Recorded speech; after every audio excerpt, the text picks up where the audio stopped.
Hello everyone, this is part 18 of What If Naruto was sealed because he was too powerful, and I hope you guys enjoy this video and to like, to subscribe, to share, and check out the playlist, to see more comment down below. Now let's start the intro. They call me a god. They call me a god.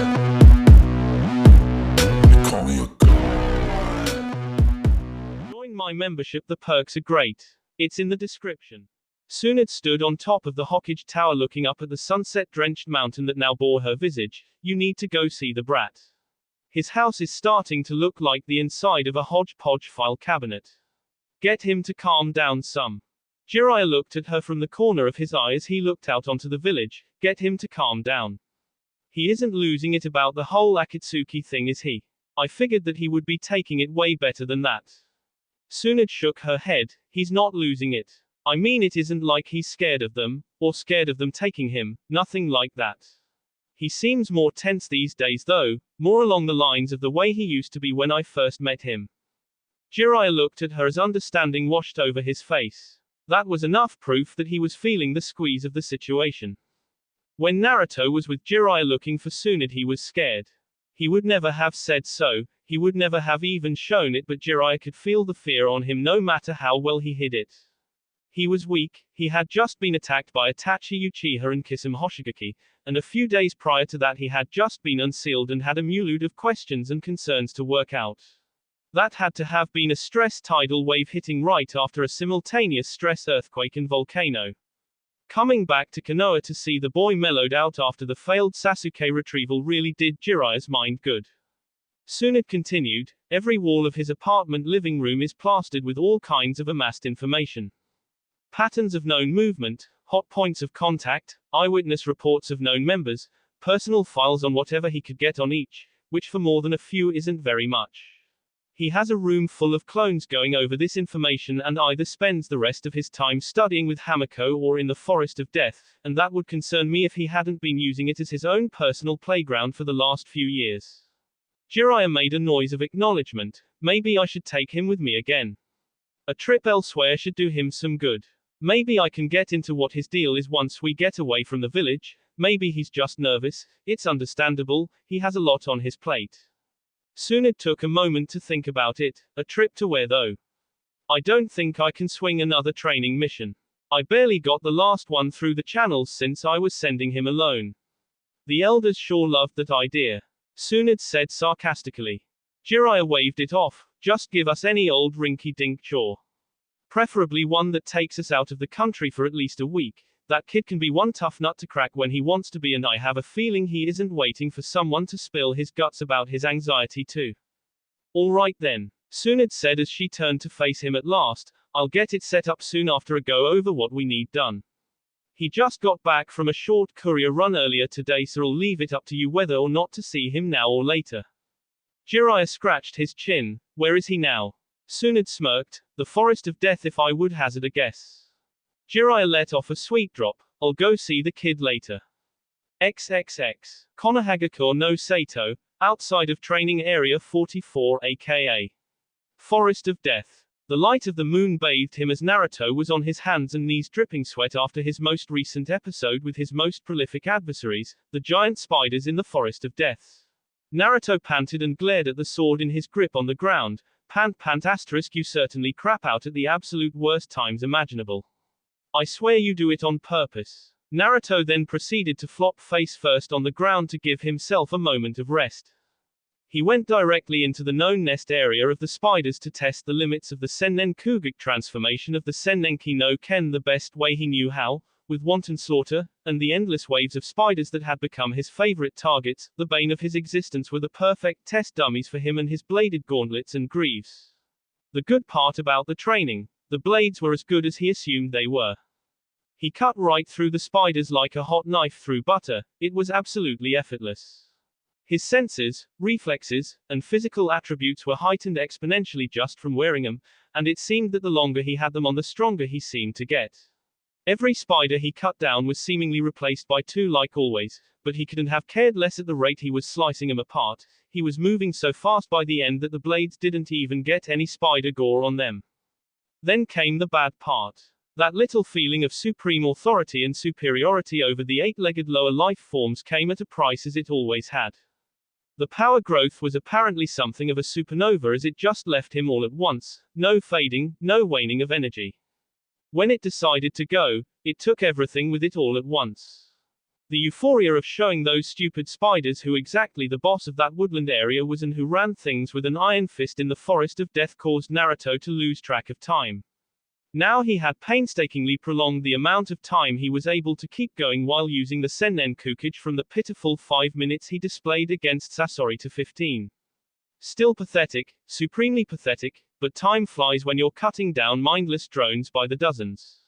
When the 15 minutes that he lost track of time have elapsed, it took everything he had to not instantly drop to the ground and black out. By all rights he should have been devoured by the damned plagues of the forest, but he saved himself at the very last second with a quick boost of Kyuubi's chakra so that he could. A human-sized orange toad in a blue jacket poked at Naruto with a slight glare on his face. Don't you ever do that again, Anarchy. I never want to see another goddamn spider for as long as I live. I should bodyslam you. Summon Gamakichi. Naruto rolled over slightly. I never make you do anything. I can't remember ever making you actually fight anything.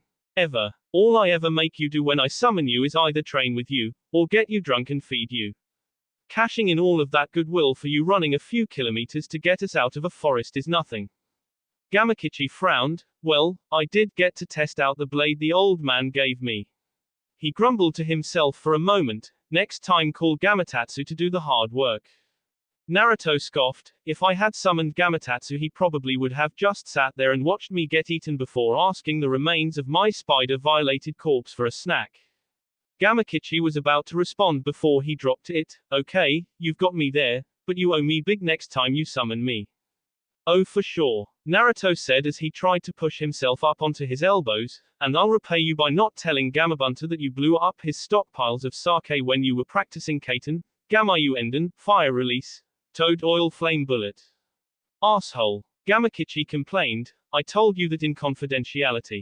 Naruto let out a weak laugh. You told me that in a bald-faced alcoholic haze. Gamatatsu may be dumb, but at least he holds his liquor better than you. Whatever. Gamakichi dismissed. Summon me to hang out later, or to meet that silver-haired girl you live with that has the nice tartars again. You were right, they are great. Naruto opened his mouth to curse Gamakichi out and ask how the hell he knew. He said that when the toad grinned at him, I'm not the only one that says confidential stuff when I'm smashed, Mr. Gropey. No.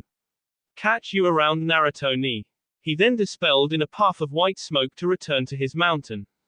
Naruto sighed and rolled over onto his back, looking straight up at the stars. Come outside. I need you to drag me back to the apartment anyway, I'm wiped out. Sai appeared from the tree line inside of the gates of the Forest of Death with a plain look on his face. You have groped Hamako-san. Naruto glared at him. She's always coming in my bed to sleep with me and I tense up at night. Fratricide of a grabby nature is par the course if she keeps doing it. Whatever you say, Naruto-senpai. Sai said, getting a growl from Naruto. Danzo-sama has sent me to inform you that he's already given you everything he could conjure on the Akatsuki. Naruto narrowed his eyes. Everything he could or everything he would. Don't give me that crap, Saikuhai. I know Danzo Gigi knows more than he's giving me. Sai blinked emotionlessly. He has handed over everything to you that corresponds to your current situation. Nothing else he has on Akatsuki is relevant to your plight. I made sure to push your suspicion to the contrary on him to get him to say as much.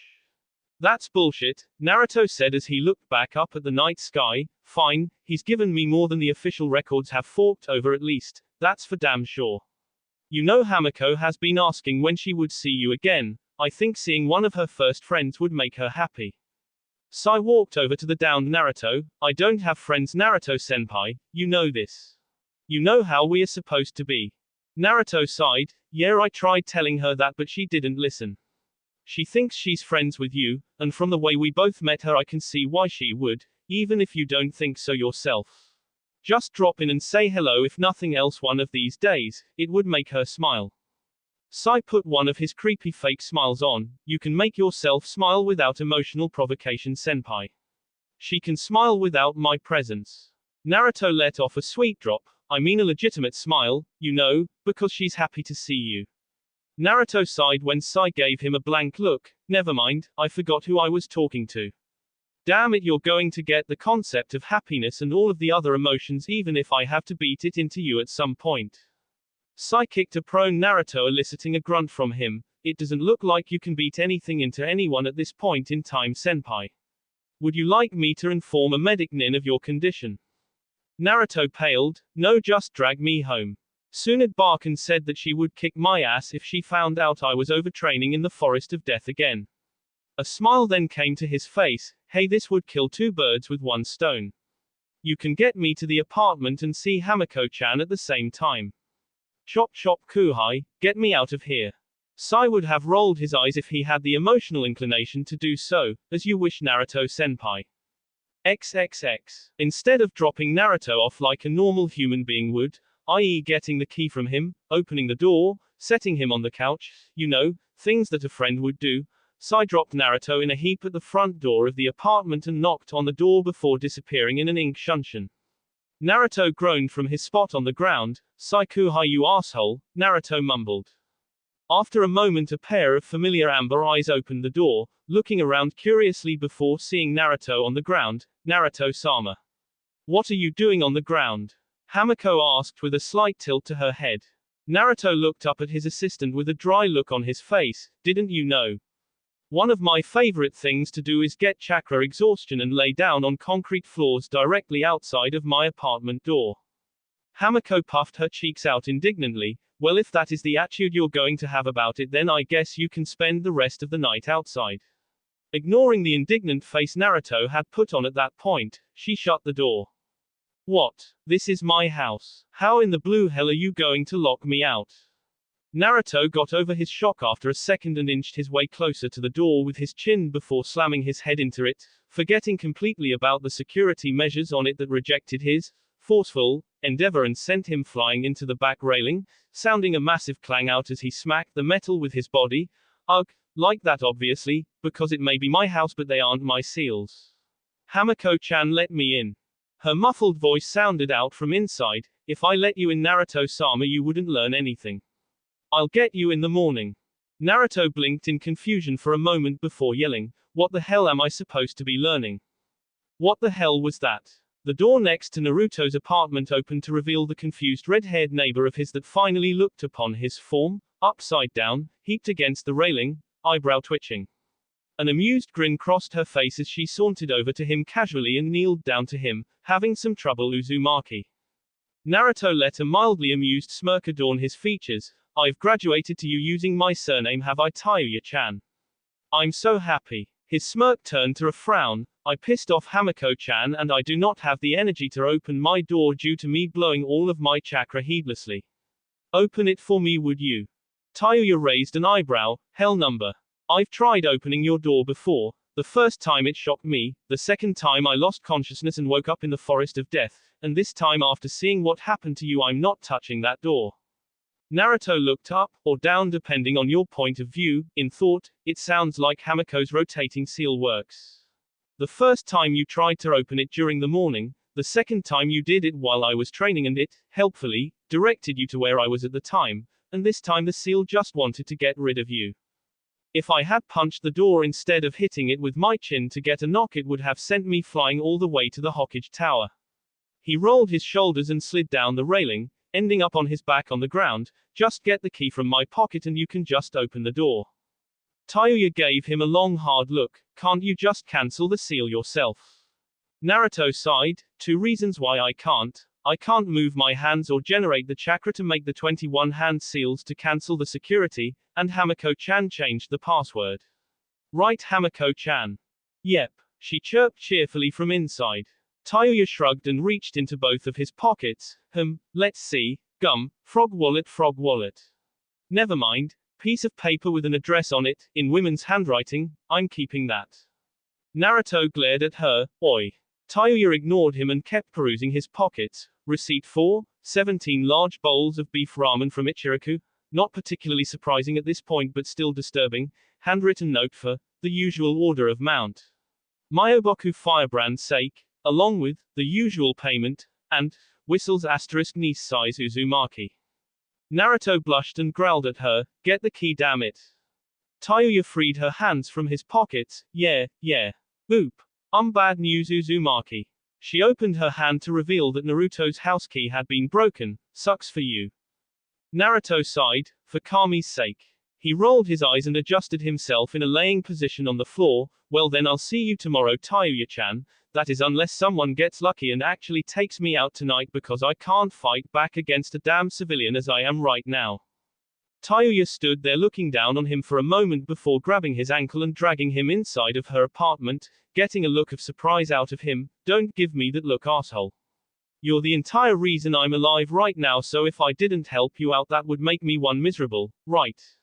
The redhead dropped his ankle outside of her bedroom door and pointed at him. I'll get you set in a moment. Can you even move?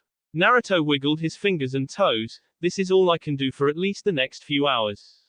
Tayuya grumbled to herself and lifted Naruto up before walking into her room and dropping him halfway onto the bed. There, now be a good idiot and stay there for a moment. Yes, ma'am, Naruto said as he took the time to look around Tayuya's room. As he thought, it was pretty par the course for a room. He didn't expect anything else from her, like a room full of stuffed animals or something, because that would have been girly, and the only thing girly about Tayuya was that she was a girl. Combat flute on the nightstand, yep, he expected that. A few pictures of her and some of the people she had met in Konoha, like Sakura, which surprised him, Shikamaru, surprising seeing as how he thought his attitude would cause her to strangle him, and Ino, polar opposites. Enough said. It was good to see that she had some friends besides him. Perhaps the fact that she was so close to him helped her get their trust. XXX. The next day, Naruto emerged from Tayuya's apartment far more chipper than he had entered. So much so that he felt giving Tayuya a morning wake-up was called for, a wake-up that was more along the lines of a repeat shower session. Heading directly next door, he found the security seal disabled, allowing him back in. Sitting on the couch in the living room was Hamiko, going over her sealing notes with a smile on her face. Good morning, master. Yes it is. Naruto smiled and walked past her towards his room. Good morning, Hamiko-chan. The house was in comfortable silence for a moment before Hamiko shut her notes and looked at Naruto, who had returned to the living room. I guess I need to teach you how to make privacy seals again, huh, master? She said with a sly smile. Naruto stopped in his tracks and stared at her like a startled deer. You heard us last night.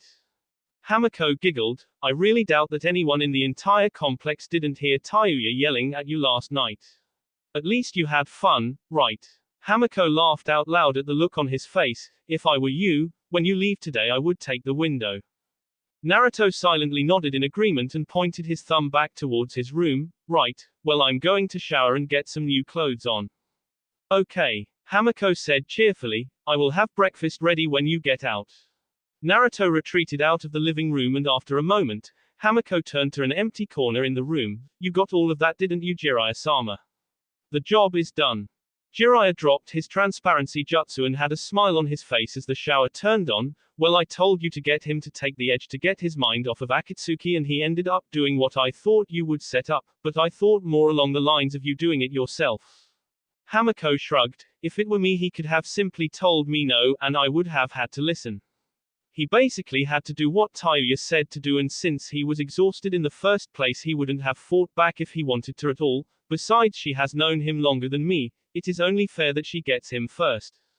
First, Jiraiya said as his smile turned into a perverted grin. And that means? Hamiko showed no real reaction to being teased. It means what it sounds like, Jiraiya-sama.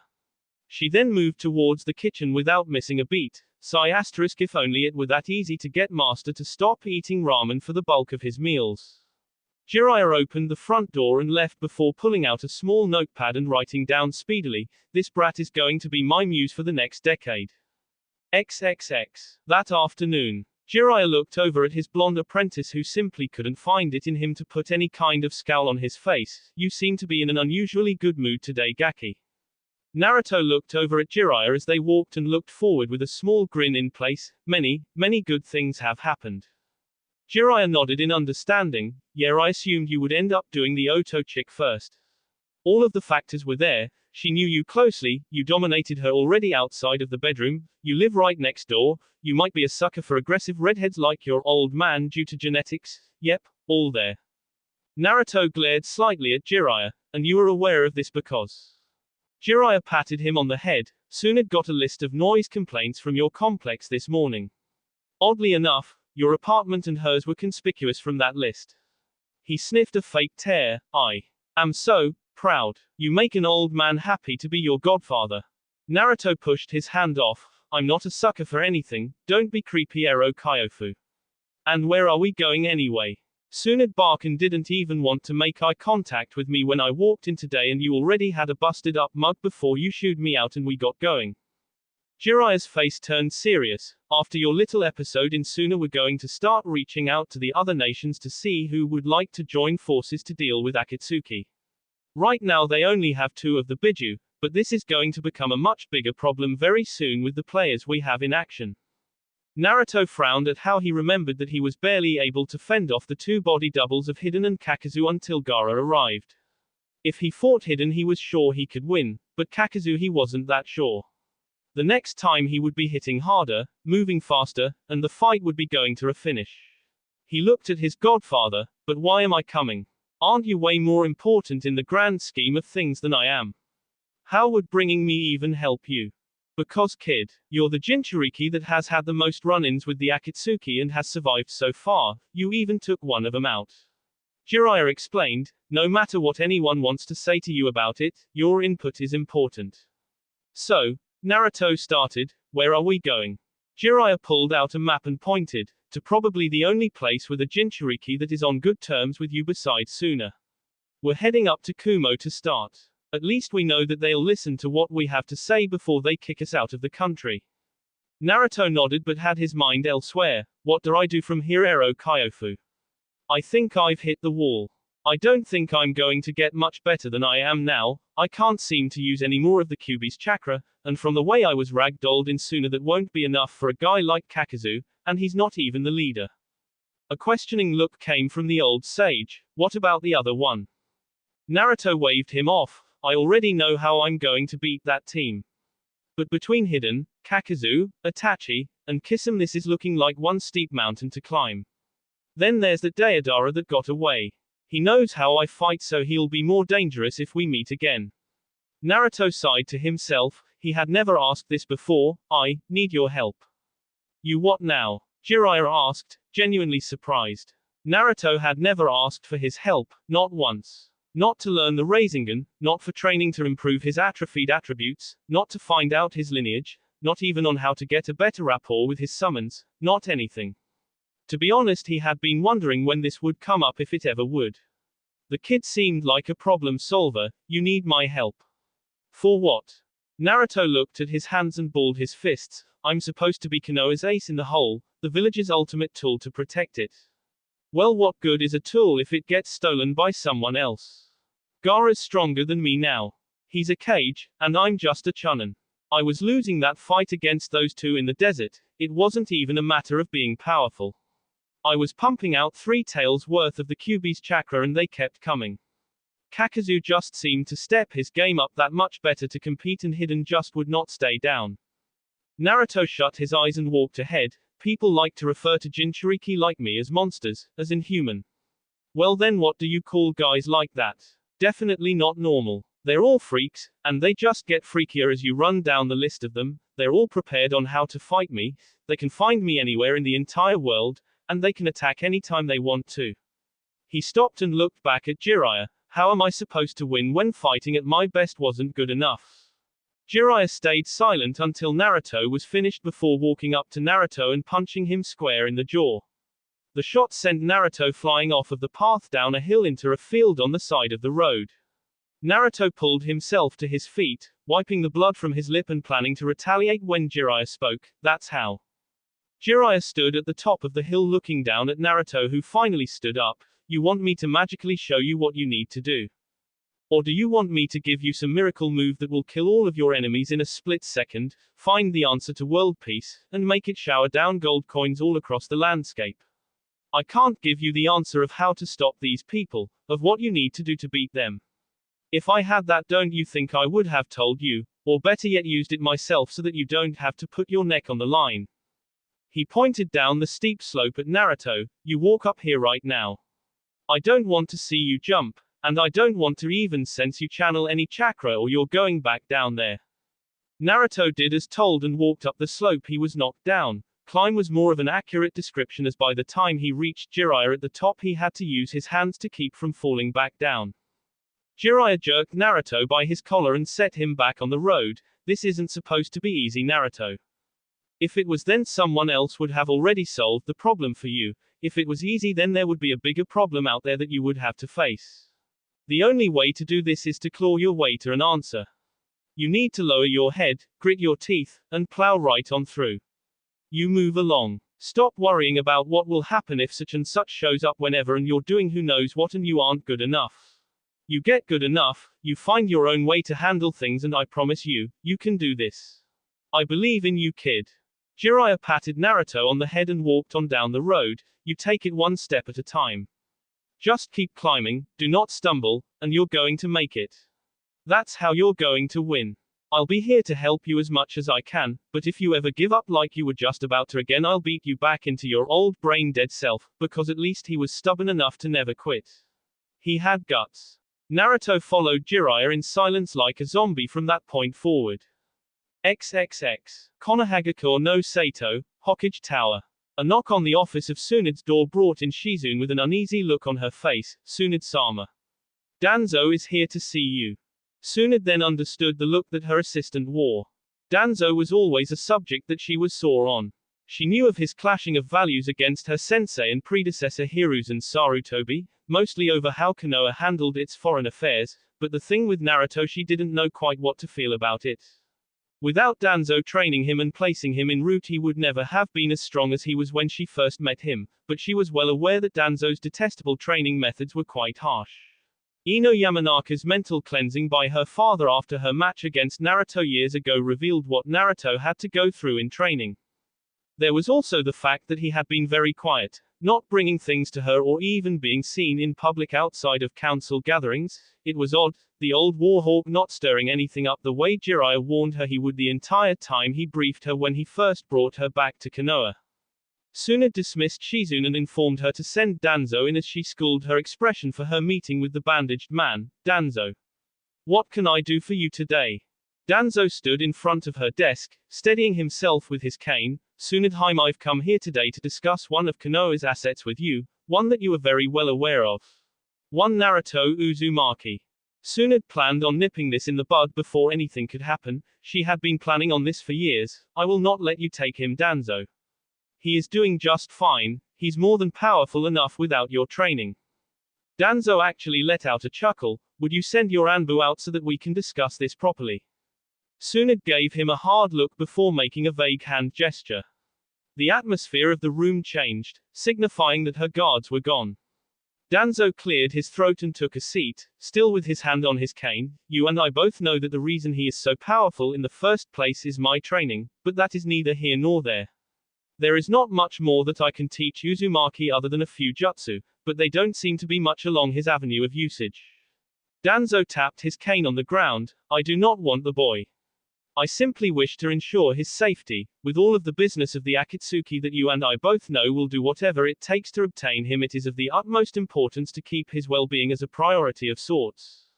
He hadn't overstepped any boundaries, laced his words with any subtle threats, and he had been speaking the truth the entire time. Tsunade could afford to continue to hear him out. Please continue. Danzo nodded and did just that. I would like to assign one of my personal best to work alongside Uzumaki. I can assure you that he is the brightest shinobi I have trained besides Uzumaki himself, but then again, being a Jinchuriki, that would make it hard for him to compare to. Tsunade narrowed her eyes. Do not attempt to jerk me around, Danzo. I'm warning you, let that boy be. I don't need any treachery against him from within the village when we have more than enough against him from outside of it. Danzo kept his face steady. I agree, which is why I am putting this offer on the table. I do not want to cut back Uzumaki's growth or hold him back in any way. He is a Jinchuriki and is destined to be one of the most powerful men in existence with the Biju imprisoned inside of him. Having him be captured by a group of rogues simply because he had insufficient backup would not keep our village safe or powerful in any way, especially when that power ends up turned on us and the rest of the world. Seeing that she had her eyes firmly on him, but not saying a word, the elderly man stood up and turned to leave. Well, I will leave the final decision up to you. Until the next time, Sunedheim. With that, the only sound in the room was the sound of Danzo's cane thudding off of the floor as he left. XXX. 2 days later, gates of Kumogakure no Sato. After Naruto and Jiraiya were confronted at the entrance to the village by posted sentries, Jiraiya flashed a message from Konoha that he was to deliver to the Raikage, important information necessary for Kumo's consideration, he called it. With that, both Konoha ninja were watched carefully as they made their way to the main building. Naruto simply peered around their surroundings and took in the village. Nothing that he could see had changed over the course of the time he had been away from Kumo, but being here for business he passed that thought off to the side. Jiraiya was getting sick of walking in silence. You need to stop worrying about the Akatsuki Gaki. Calm down a bit. Naruto rolled his eyes. It's going to be kind of hard to pull that off when we're about to talk about it with the Raikage, isn't it? And they really don't care whether I'm in a hidden village or not. If they want me badly enough they'll find a way in. Jiraiya sighed. I've got your back if anything goes down, you know that. Now focus, we need to convince the Raikage what a threat the Akatsuki are and how joining forces with Konoha and compiling our collective forces alongside Suna would be the best thing to handle this. Naruto shook his head. No way. No way in hell this is going to work. We have about a snowball's chance in hell of getting one village to work with us. Iwa already basically told us to go ourselves. Kiri's just getting over the civil war, no way we're getting help there, and Kumo is basically the only shot we've got, but this isn't going to work either. And why not, you skeptical brat? Jiraiya asked as they neared the tower. Naruto rolled his shoulders. The same reason that the Tsuchikage told us off, because as of now it isn't his problem. Kiribi and Yugi-chan haven't been targeted yet, so the Raikage won't make a move or else it might upset the status quo. Jiraiya shook his head. There has to be a leader out there with some foresight. If they come for you, what's to stop them from going after someone else? But you're right, the problem is going to be in explaining it to him. XXX. 3 hours later, Raikage's office. Standing in the background, Naruto listened as the conversation between the two elder shinobi droned on. Sat at his desk, decked out in the traditional Raikage garb of Kumo, listening to Jiraiya intently. The Sannin in question was seated in front of the desk with a look of seriousness on his face. The organization is beginning to make emboldened moves. They have made 3 attempts on Naruto since I've uncovered their existence and may have the Nanabi of Takagakure and the Gobi of Iwagakure as I speak. Soon enough they will come for either your Nibi or Hachibi Jinchuriki. Some of the most notorious ninja in the world gathering together to capture demon vessels. You know that this can't possibly be for a good reason.